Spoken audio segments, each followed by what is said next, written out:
Everything in San Francisco comes with a huge price tag, and that's why we chose to stay at the Pickwick Hotel. We're giving you our honest review of our 4-night stay, from the price and location to what the rooms are really like and whether the Pickwick is actually worth considering if you're visiting San Francisco on a budget. Here's our review of our 4-night stay at the Pickwick Hotel just near Union Square in San Francisco. We're going to share the good and the bad about this hotel, as well as sharing how to navigate from the airport easily by yourself. Let's talk about check-in. We were quite late, probably 7, 8 o'clock at night, and the front door was locked. However, the front counter is manned, and as soon as they saw us there, they did buzz us in. Check-in was very simple, checked our passports, same as normal, and required a $200 deposit on our credit card. We'll explain a little bit about the locked front door a bit later on. We have swapped rooms since we've been here. We were originally in 401, which is out facing the main road. 2 main roads. Yeah. Right on the corner. Right on the corner, and we've since moved to 504 now. 504. So 401, even with earplugs and a sleeping tablet on that first night to try and get over jet lag. Very noisy. Was hideously noisy. This room's it's much better. Much better. Yeah. Much better. 401 was fine. There was nothing wrong with the room. It's just being on the main road. When the fire trucks were driving round with the sirens on, you heard them every time.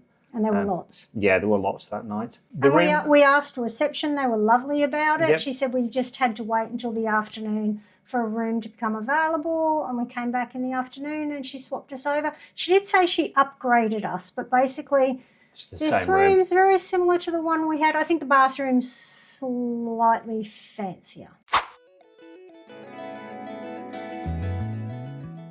So let's tell you a bit about our room. We booked a king room. King size bed, which is great. That's what we're used to at home. And the bed, it's really high. I actually had to climb up to get up on here. It's actually super comfortable, isn't it? It's one of the best hotel beds, other than a cruise ship bed, that we've stayed in. Yeah. It's a good quality bed. And the pillows are thin, but they're comfortable. Yeah, that's probably my only downside, is the pillows are very thin. And there is a closet, which is just over my right-hand shoulder. It's quite small. Quite small. And it's a little bit stale smelling. Yeah, there's no ventilation in there. Yeah. But there is an ironing board and iron in there as well, in case you need to iron any clothes. Yeah. In the room as well, there's a desk with a chair if you want to work. TV, coffee maker with 4 coffee pods. Been giving us 2 regular coffees, a decaf and a tea. And they fill that up each day. Yeah. They do have bottled water, but it's fancy bottled water that you have to pay $4 for. We'll share with you what to do instead of paying that $4 in a minute. There's multiple PowerPoints amongst the room. There's 2 on the desk. There's 1 on each side of the bed. There's no USB ports, so you need adapters to charge everything. There's a small fridge in the room as well. So there's a small safe, which actually fits my MacBook in there, so it's big enough for that. There's an alarm clock. TV, air conditioning. Yeah, there's a phone. The air conditioning is a bit tricky. I was the one that figured that one out. I couldn't figure the shower out, but I could figure the air conditioning out. There's a knob for how fast you want it and a knob for how cold you want it. But then there's a disengage switch, and obviously the hotel's trying to save money, so they disengage it before you come in. You have to switch it on to use it. It does get a little bit chilly. It has got, we turned it up last night, so it's not been as chilly. Probably just one tip. Tanya's not aware of this yet, but I only just found out. When you're in the bathroom, you can hear next door singing. Oh, okay. So don't go singing in the bathroom because your neighbours can hear you. I better be careful what I'm doing in the bathroom from now on. Yeah. The bathroom is small. It has a shower over a bathtub, and it's an olden style. It is an older porcelain bathtub, and it's probably seen better days. It's not dirty. It's not dirty, it's just warm. It's just old. And the shower, The knob is really unusual. It is for us. It's an American style pull knob to turn the water on, whereas we're used to turning taps on for our shower. I had to call out to Simon to help me work the shower. Yeah. I couldn't figure it out on my And own. it does take a while for the hot water to reach the room, but it's piping hot when it gets here. Yeah. Just have to run the tap for a couple of minutes before it's warm enough to get into the shower. In the shower, there's shampoo and conditioner, which are actually reasonable. I've washed my hair with them, as I've well not as bothered. I wonder why, as well as body wash. And then above the sink, the basin, there's hand wash and moisturiser. There's a hairdryer in the bathroom. Yeah.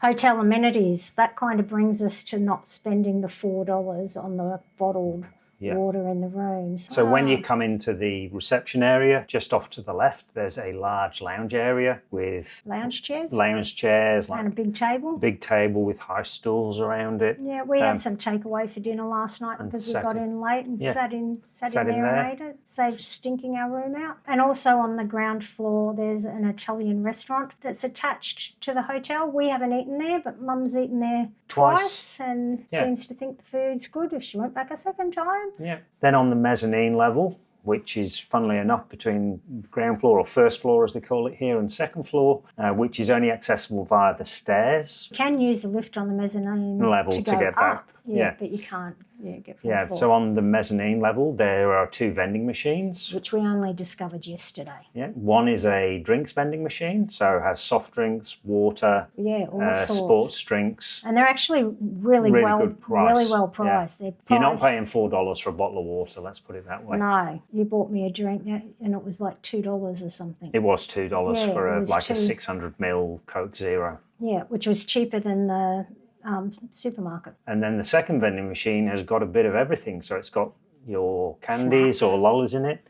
Yeah. It's got snacks like pot noodles. There was a tuna and crackers. Yeah. But it also has things like deodorant, toothbrush, hygiene products, everything. Yeah, if you forget your deodorant, there's some down there. There's all sorts of bits and pieces. Toothpaste. And they're actually not priced. Yeah. They're not ripping you off. Also on that level, there's access by using your door swipe key to get into a business lounge. Yep, where there is an internet-connected computer, so you can use that, or there's another monitor available for you to connect your own computer to. Yep, and there's a printer in there as well. And not that we've used it, funnily enough, but if you walk through there, that takes you to a small gym, but well-equipped gym. Yeah, there's all sorts of equipment. Like a multi-weights machine, treadmill, elliptical, a few other things. But there's a television in there that you can watch while you're on the treadmill. There's towels. There's wipes that you can wipe the equipment. It was a bit warm in there. I don't know if there's air conditioning in there or not. They had all the windows open. So if you want to be healthy, unlike us. And then just outside of the gym and business area, there is another seating area with a couch and 4 easy chairs as well if you wanted another meeting up there or another place to lounge instead of the lounge on the first floor. Oh, there was also an ice machine as well. So getting here was actually super easy from the airport. Easy. I had done minimal research and I was actually quite surprised. Domestic, you have to transfer from domestic to international. I was just going to say the transfer from domestic to international, it's a free train. But then from international, you look for the BART railway is the one in the international you want to head for. We had to go upstairs to get to it. And once you're there, you can either swipe through the gates with your credit card, or if you've got an iPhone, in your wallet, you can download a transit card, the Clipper card, or you can buy a physical Clipper card and you just load them with money. The fare from the international airport to the station you need to come to is $11.25 US. Scan, come through. We got on the yellow train. You can get on the red train. There was 4 lines, I think, leaving from the international terminal, and all 4 of them came to Powell Street, which is the stop that we got off at. Yeah. Then when you come out of Powell Station, there's 4 different exits. You can take either, but our recommendations after talking to locals is when you come out the exit, don't go to the exits that are in front of you because there's some dodgy people there. Yeah. Either turn right and go up that one or turn left and go up that one. Have a look and see whether the escalator is working on either side first. Yeah. And then once you get up to the top, if you are looking at the cable cars, you basically need to turn around, cross the road, and you're on 5th, and it's a short walk from there. Less than 5 minutes walk. To help you, we've made a video. And I think, how long was the trip from the airport? 25 minutes at most. Yeah, it wasn't very long. We were all tired and probably not paying as good attention as we should have. What's the downside? Probably I wouldn't be feeling too safe walking alone around here at night. No. We've been to, this is our second time to San Francisco, and we've certainly noticed this time there are a lot more homeless people, and most of those homeless people do appear to be drug affected or mentally ill, and that's not their fault, but unfortunately it doesn't leave you feeling safe necessarily. Yeah, we've stayed in this area before and there's definitely a decline in the people around. Even we went to one of the burger places for dinner last night and got chatting to the security guard, and they've got a security guard on staff because of the issue. Problems. But that being said, we've walked to and from and at night. And we've felt, we've not had any issues. We've not had anybody bother us or disturb us. Obviously, there's people begging and stuff, but even that, I think we've only maybe had one person ask us for food on the first night we got here, and we were at another burger place. Yeah. And we actually did end up giving them a burger that we couldn't eat anyway, so they were very grateful. Be careful is the main thing, because you just don't know. We just don't make eye contact. And there's some crazies. They talk to themselves and do all sorts of weird and wonderful things, but you just don't make eye contact and keep walking. And I guess that's the reason why late afternoon and into the night, the front door to the hotel is locked, and you need to use your key to get through the little side door that's next to the opening doors. But I'd say we paid the equivalent to about 186 Australian dollars per night. Here. San Francisco, I can't remember where it ranked, but it's one of the most expensive cities in all of the United States. We can certainly agree that's true. Yeah, it's expensive. So I would feel okay staying here again. I wouldn't not stay here again. It's just being aware that the area... You've got to be sensible about the area and understand that there are some issues here, but again, we've not had any problems. We've felt safe. We've not had to take any evasive action. I was going to say evasive action. If you're not well travelled and you haven't been exposed to much and you were staying in this area, you might get a little bit of a shock. I think you just need to be prepared and know that, there are unusual people around. But that being said, we've enjoyed our stay. I don't know if we would have enjoyed it as much if we couldn't have moved rooms and had to put up with that noise. And I'd probably give it out of 5, 3.5. 3.5 out of 5. 3.5 out of 5. So if you found the video helpful, please give us a thumbs up. And if you'd like to see our adventures as we travel the world, feel free to subscribe. We'll see you in the next video. See you soon.